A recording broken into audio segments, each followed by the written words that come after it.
Brace the rudders! Raise the sails! Raise the sails! Captain, an unidentified ship is approaching. Over. Roger. Wait, is that an enterprise sales solution? Reach sales professionals, not professional sailors. With LinkedIn ads, you can target the right people by industry, job title, and more. We'll even give you a $100 credit on your next campaign. Get started today at linkedin.com/results. Terms and conditions apply. Who is Christine anyway? So, you guys have been playing around in Europe a bunch. We have. Kind of like making up for lost time. Prior, well, let's say like pre-pandemic times, we'd only go to Europe maybe like once a year for like 3 or 4 weeks. And, we decided we needed to like kind of hit all those overseas markets way more. So, we've been spending a lot of time over there. We went to Japan and Australia earlier in the year. We've been really busy playing a lot of shows, just not stateside, because, like I said, we have to kind of like cover all ground when it comes to like all these different markets that, we should be hitting way harder than we normally do. So we're just, right now we have this whole 20th anniversary of our second album called The Curse. We've got a show here in Orange County at the House of Blues in Anaheim, and then we're doing the When We Were Young festival the next 2 days after that. So, those are our only stateside shows for a while. 2025 we'll be busy again, working on this new record, and then we'll most likely be doing a Curse-related tour. I don't have That this. seems to be the thing right now, the 20-year anniversary tour, that I feel exceedingly old. Because I'm like, At least you think you feel old. I know. You're like, I remember writing that. I know. And then there's, the windmill of rumors of Warped Tour coming back. Yeah, I saw that yesterday. Yeah. Obviously nobody knows anything about it yet, but I'm wondering if they're going to do an actual tour or if it's just going to be like select cities. I think it's going to be a Live Nation Ticketmaster situation, which they usually always, they used to play a lot of Live Nation Ticketmaster venues anyway, like realistically speaking. It's all still the same. But I think a lot of people are worried about ticket prices and merchandise costs and all that stuff. When you go down to the basic economics of it, and I really know I've hit my marker, because I'm like, ooh, the adult tent now seems to be like. So if you guys could just play the adult tent, can we have like, I don't care if it's an acoustic set, I can work. But I think it's great in the stage of social media, because a lot of times rumors can lead to other things. Who knows? I think they're going to stick with the larger venues like they usually do anyway. Yeah. Simply because of, supply and demand, basic economics. It's like the same thing, while you guys are going to Europe and hitting up that market that, obviously during, the whole COVID pandemic, they kind of got, I want to say deprived, but the short end of the stick. You guys live stateside. So you guys were abiding by stateside laws, and, economically speaking, Europe, Asia, Australia really is kind of smart fiscally to attend right now. And with the supply and demand being so high for you guys, it kind of makes sense. So, yeah. And I'm sure you'll be on the first maybe phone calls for Warped Tour when and if that comes around. We know this. Maybe. Honestly, we haven't really. We did the full Warped Tour in 2005, and that was the only like actual full Warped Tour we ever did. We did it in 2015, 2016. We had like 2 or 3 weeks on it, and then I remember that. Yeah, and then a few years after that, they had one in, I think it was Atlantic City, and then one in North. Yeah, like pop-up events. Yeah. I think When We Were Young Fest kind of has branched into that market a little bit without touching Warped Tours. It's kind of like touched Warped Tour's legacy without actually touched the branding. you know? Right. And I think it was 2004 I saw you guys at Park Jean-Gerbeau, Montreal. Also, crossing the border back then, all I needed was a note from a parent. And, yep, just so you know, they don't really check the validity of that name. Is like, okay, like, how? Well, that's another thing too. Like getting in and out of the Canadian border, it all just depends on who's at the desk that day. Yeah. And sometimes they, like when we cross the border into Canada, sometimes we don't even have to get off the bus. We just have to peek our heads outside our bunk, and then off we go. And other times it's like, okay, everybody off the bus, sit here and wait. Yeah, sit here and wait for God knows how long for them to do whatever it is they do. Sometimes they like to search the bus, sometimes they don't. It's just a total crapshoot, and you never know what you're gonna get when you're crossing into the Canadian border. So Yeah. it's always beneficial to err on the side of caution and get rid of all your weed. Uh-huh. Make sure you don't have any outstanding warrants or anything like that. I know when I leave for home, I just Google my warrant. Yeah. You don't say sorry. But you're not wrong, though. And that's what gets kind of funny and crazy at the same time is that you can cross the border with like X amount of bottles of like alcohol and they have to be certain, whatever. There's a whole bunch of stipulations. But, living where I do, I'm a stone's throw from Canada.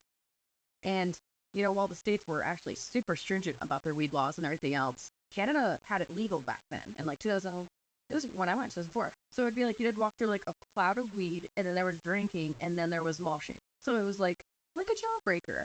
And it was great because while we were kids, like when you turned 18, that was the thing. You'd cross the border and the drinking age up there was 18. Right. So the kids would go to strip clubs and they would just get annihilated for a weekend and then they'd come back.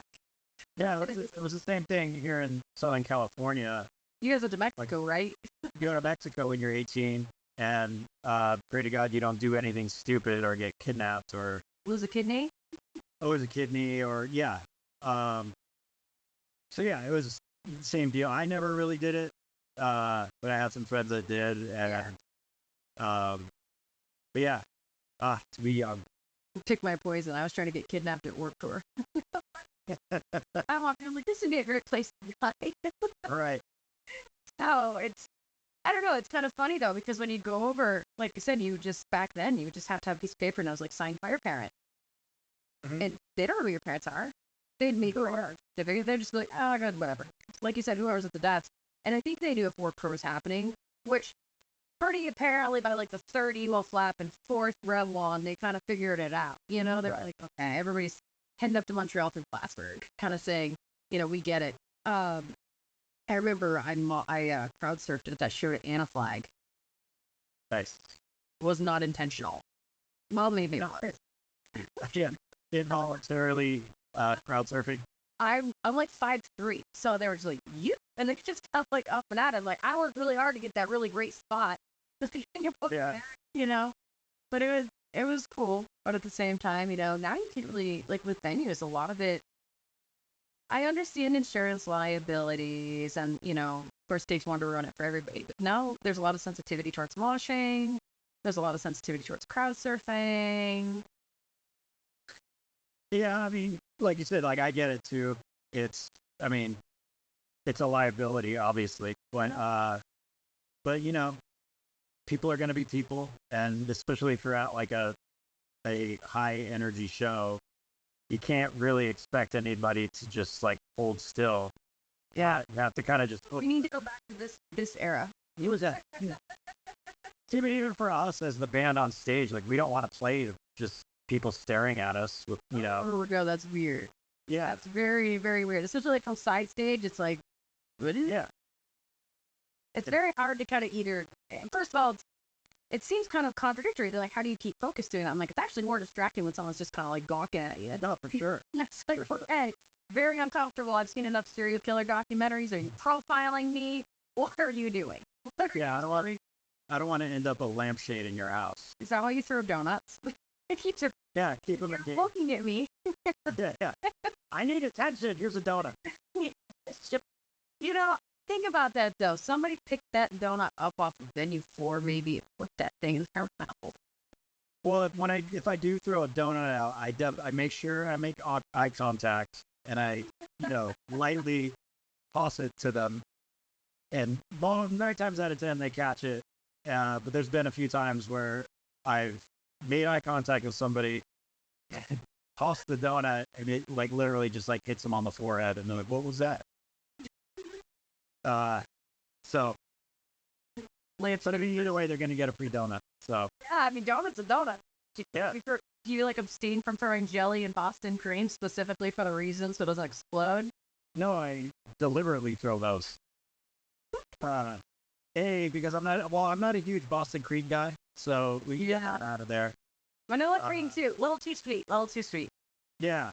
The jelly ones, I might just save for myself. What is that like? Sugar jelly or glazed jelly? Which jelly are you a jelly person? I'm not that picky. But I mean, gun to my head, I'd probably go glazed jelly. Glazed. Tim Hortons does a lot of that. That's like Canadian Dunkin' Donuts. They do glazed jelly, and that's good stuff. But their jelly is incredibly sweet. Is it like Incredibly. It's almost. It's just like right on the cusp. But I think it's the glaze that throws it over. Okay. Yeah, that makes sense. I'm like, yeah, but then you get the sugar ones, like all the sugars flops off because they don't dip it in anything first. They're like, it's just a plain donut. Yeah. Yeah. But I mean, yeah, when it comes to donuts, I'm really not that picky. It's just as long as there's an obscene amount of sugar in it, then I'm happy. Have you always been big on sugar like that? Or is it just specifically donuts? Like, I'm a pie person over cake. Like, if you give me a pie over a cake, we can be friends. Thing is, okay, I quit drinking about almost 10 years ago.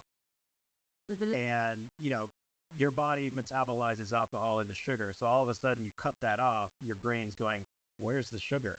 Ah.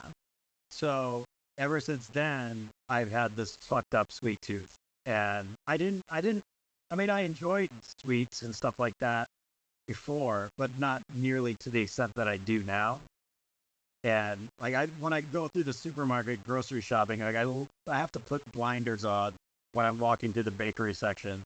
Otherwise, there. Yeah, but they don't seduce you. They like cook it and then they put the fans on. They're like, yeah, donuts. And it's like your sweet or vegetables, like yeah. And these are the donuts. And it's the supermarket I go to. That whole section is like right by the entrance, so it's like the first thing I see when I walk through the door. I think they do that on purpose. I'm sure they do, and you know what? It works. It's like Gertrude Hawk. Remember, I don't know if Gertrude Hawks are all out of like business now. I know the ones up around here are close. But Gertrude Hawk used to make all kinds of different chocolates, and then they put the fans in like the entrance to the mall. So you could be at a children's place or like the Best Buy, even any of these like big anchor stores, and you're like, I really could go for some chocolate. Like I don't know why.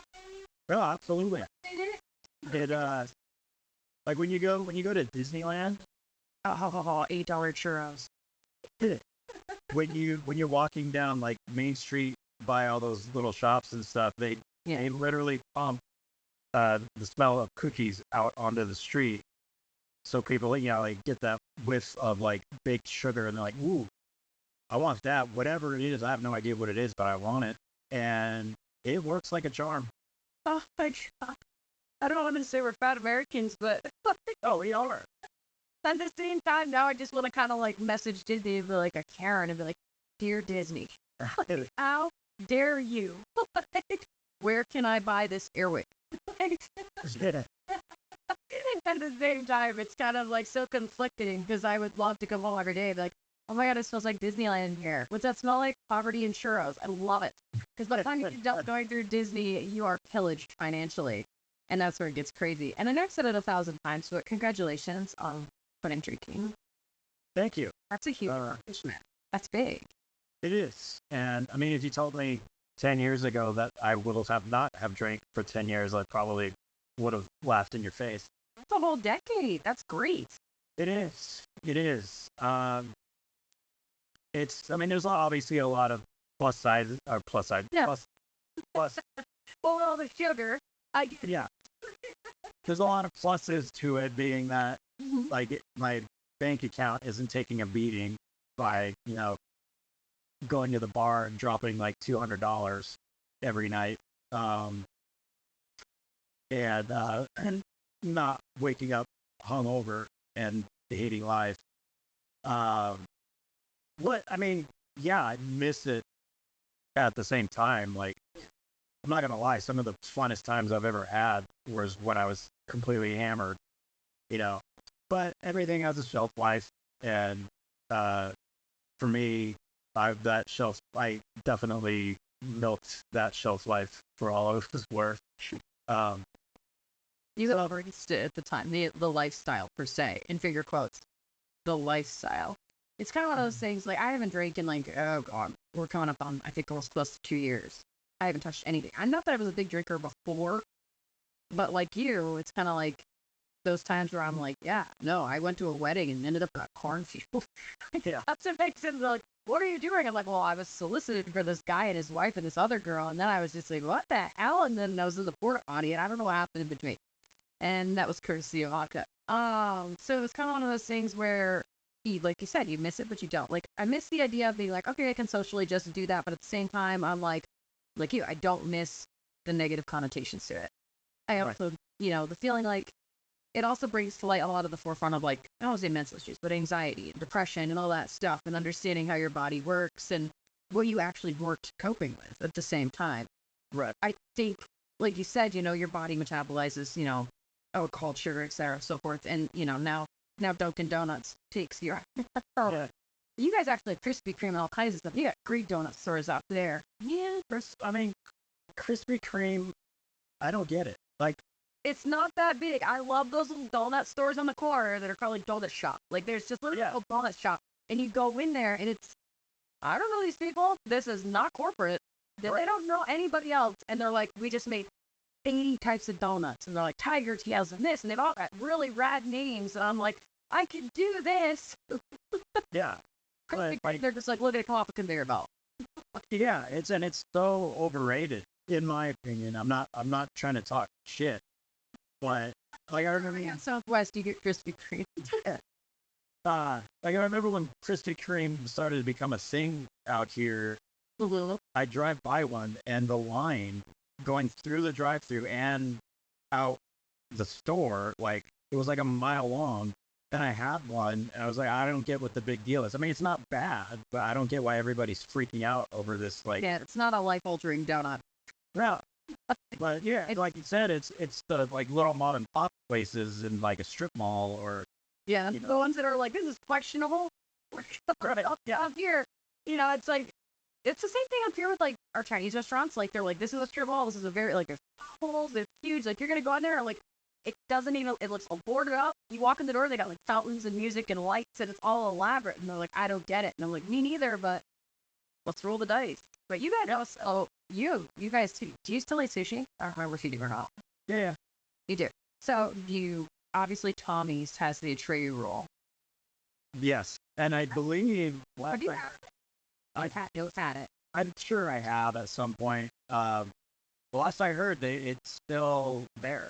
It was still there last I knew, a couple of years ago. Well, I think I used to go to Tommy's at least once if I was out there. Now, last time I was out there, I was out for like 3 weeks. So I was like doing tour de sushi. Yeah, they were out. I know. We're like here, there, and everywhere in between. And I remember going out there, and I saw that, and I got it, and I'm like, oh. And it's like, but not in like, if somebody asked me to describe it in a respectful way, it's not bad. It's good. It's just kind of like when, don't hang me for this, but it's when they sent me lead sales paper Anchor to review. I'm like, yeah. A little bit of a letdown. Not bad, but it's not good. Yeah, like, I was like, yeah, more lip gloss and black, less stomp, clap. Like, what is going on? Like, yeah, I'm just like, I'm looking for teenage angst at the same time. Like, oh, that's right, we're not teenagers anymore. And I think if they stop, their backs would go out. Yep. And, lip gloss, either like the eyeliner thing, like the guy liner thing. Now you've just got Dan with a saxophone, which is pretty cool. You should pick up the clarinet. Yeah, I might. Or I played trumpet in the 6th grade, so I might. Saw soon. Yeah, did our checkered vans and our skinny size. If I get a ska album from you guys to review, I am going to be very confused. I mean, I'm sure we. So very confused. Although it'd be pretty cool to have like a hidden track with just Dan playing the saxophone. Oh, God, don't give him any ideas. Oh man, but those are the best ideas. He looks like, what is it, like Karate Kid? He's doing his thing though. He's diversifying, Travis. No, he is. He is. He's And thumbs. You could do. I could, but I mean, if I were to pick out another instrument, like I'd love to be able to play drums. In fact, when I was a kid and I was like first starting to get into music, I wanted to play drums. But Why didn't you? What stopped you? well, drums are extremely expensive. They're incredibly loud. You can't turn down the volume on them. And like at my parents' house, there just wasn't any room. Yeah. So I went to guitar, which is exponentially cheaper. Doesn't take up nearly as much space, and I guess I was just better at it. But I mean, now they've got like electronic kits that you can use, which are still kind of loud, but yeah, I don't know. I'll take up the trumpet again, dust off some cobwebs, and maybe I'll learn like Reveille or something. Pretty soon y'all are gonna be playing like what is it? A Requiem and Trickle on stage, like a whole you get like a string band going, and I'm so conflicted. I brought my eyeliner for this. Right. It's here's the thing with electronic kits. I'm on the fence about them. I'm on the fence about a lot of things though, especially like when it comes to production stuff, because I don't think anything can replace the authentic feel of like a drum kit. And I mean, yes, digital. I mean, sure, it has its place, it has its purpose, like you said, but at the same time, the concept of removing that feeling, it's kind of like when kids play VR. Like, oh, I'm on a roller coaster, and I'm like, okay, cool. Oh, you feel like you're on a roller coaster, you're getting nauseous, you're getting all this stuff, but you're not having the same feel, you know. So it's really kind of hard to explain. Like when you play an instrument, like there is a feeling that comes with it. Like like my daughter, she started on an ukulele, she switched to piano, she plays a few things. My 5-year-old's playing around with the guitar, started her off with like a half scale, whatnot, working her up. And Abby even says that playing, this versus that, because she'll move from digital things. It's very uncomfortable, she puts it as, because it doesn't have the same kickback. Does that make sense? So it doesn't have the same attack. Yeah. They're two completely different things. But like with the E kit, I totally get it if you're just, rehearsing in a room and you don't want a shit ton of noise. Like I get that. But yeah, like a live show, I'd be bummed if I went to see a metal band and they were on a E kit. A lot of backing tracks going on. A lot of backing tracks. And I mean, I understand the need for them. I do for still like to sound, and I am big on respecting and understanding people's sounds and making, full bodied sounds of this versus that. I get that. But at the same time, it's definitely, especially when you transition size, starting in like small youth center, going all the way up through to like stadium size, there is such a vast evolutionary change. Yeah. From being, hey, these guys are lugging this cab up these huge stairs on the back of a building that has one exit, which is not, compliant with any code, versus like, oh no, the loaders are going to bring it in, everything's going to be staged correctly, and this is how it's going to be. And I feel like it kind of takes away from like the raw sensation of music. Like a big good example for me is like Alkaline Trio. I don't know. I like all the music, sure, but I like the raw Alkaline Trio. Skibbo's voice sounds better. And then when you started getting into like the higher production stuff, I'm like, well, where's the rawness? It almost seems like it's too overproduced, but it's too perfect. Yeah, like I want my mess ups. I want my fuck ups. Like, give me your fuck ups. Yeah, absolutely.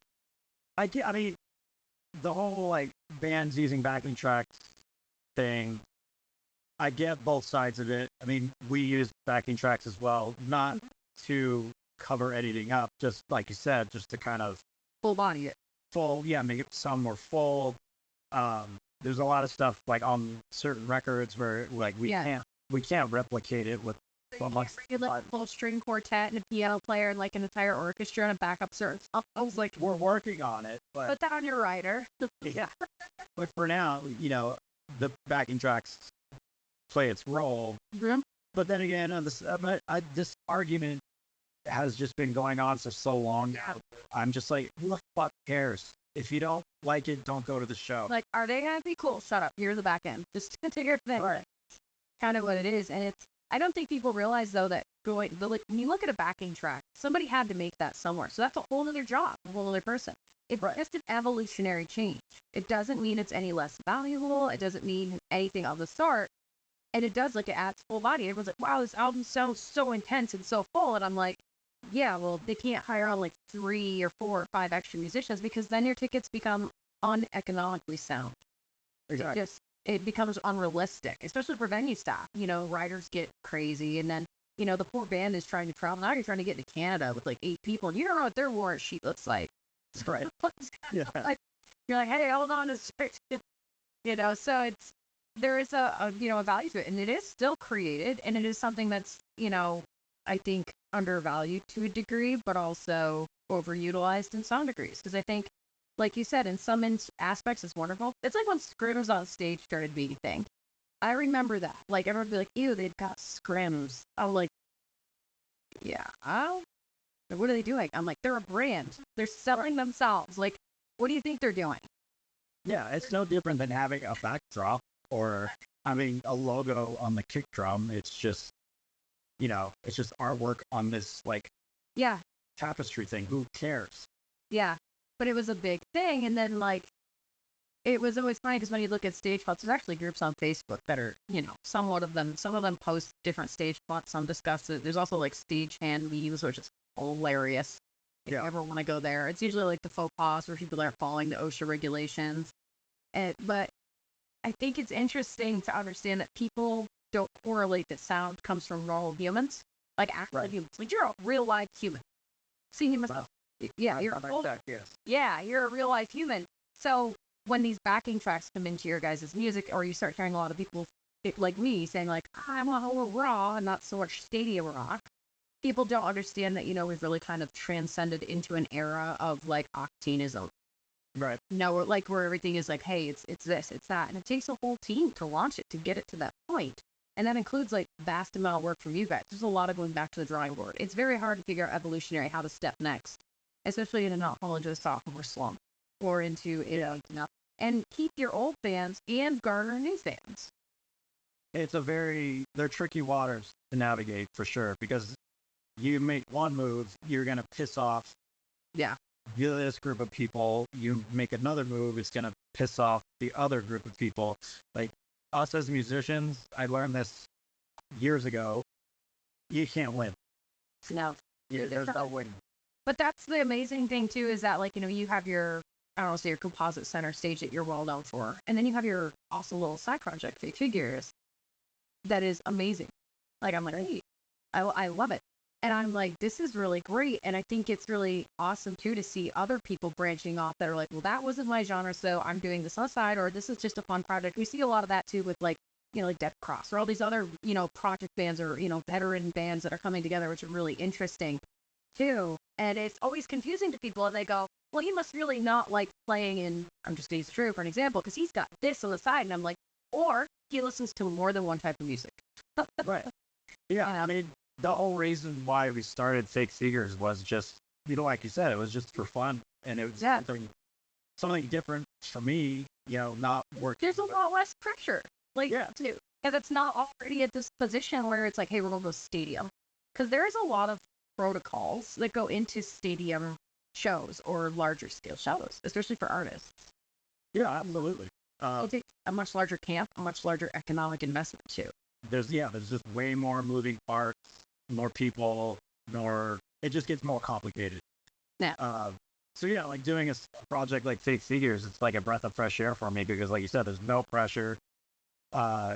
We do what we want when we want to, or when we can, and that's it. I kind of almost like reinvigorates me to do Atreyu. You know? Yeah, it kind of like stimulates the creative. Yeah, absolutely. It's kind of like being able to cheat on your significant other without getting in trouble. I mean, that's kind of dark, but Oh God, Dave Grohl, no! you're yeah. You have a love child with another set of men. What are we gonna do? I mean, that's a bold move for a dude of that status to be. I mean, forget my vulgarity, but to be raw dogging it like that. I know.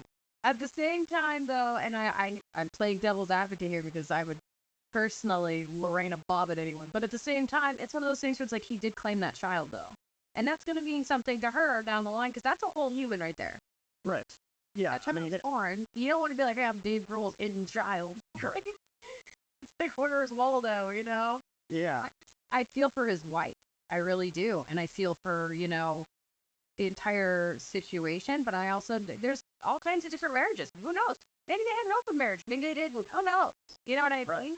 That's something that nobody ever discusses either in the music industry is that everyone thinks that every dude in the music industry is out to raw dog it. And that's not the case. And it's the same thing with that. They're like, oh, well, you're a girl. You must be. I'm like, definitely not. Definitely not doing that. Thanks, though.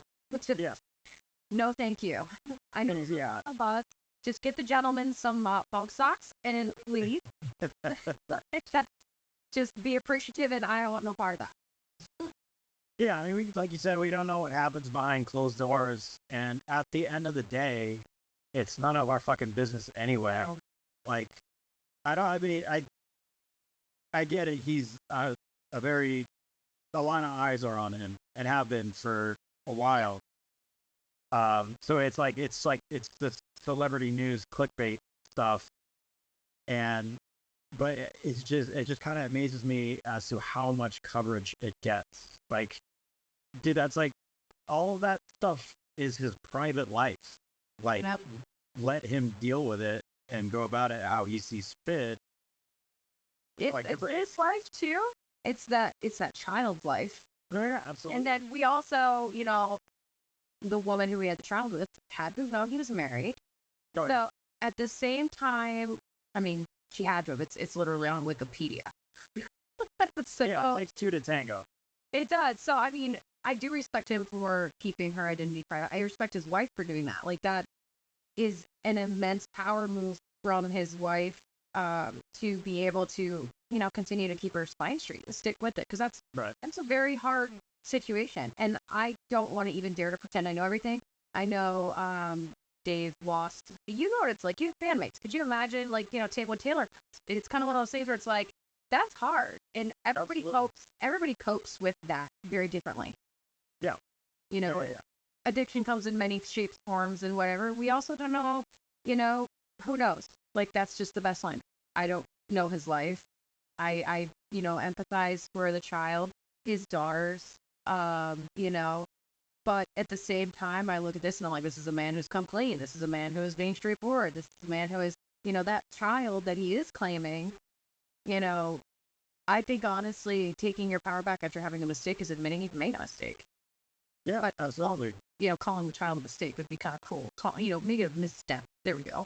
Right. You know, that kind of thing. And I think he's, from what I've seen so far, and yeah, I don't know jack shit myself, but it seems like he's going about it the best way he can, like you said, owning up to it, and, you know, owning up to what he did, claiming his mistake, and, you know, trying to move forward.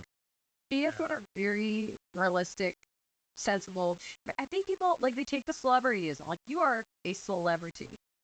Do you ever realize yourself as a celebrity? And I'm using finger quotes because it's kind of like, I like it. No, it's habits. Their forms are very strong. Yeah.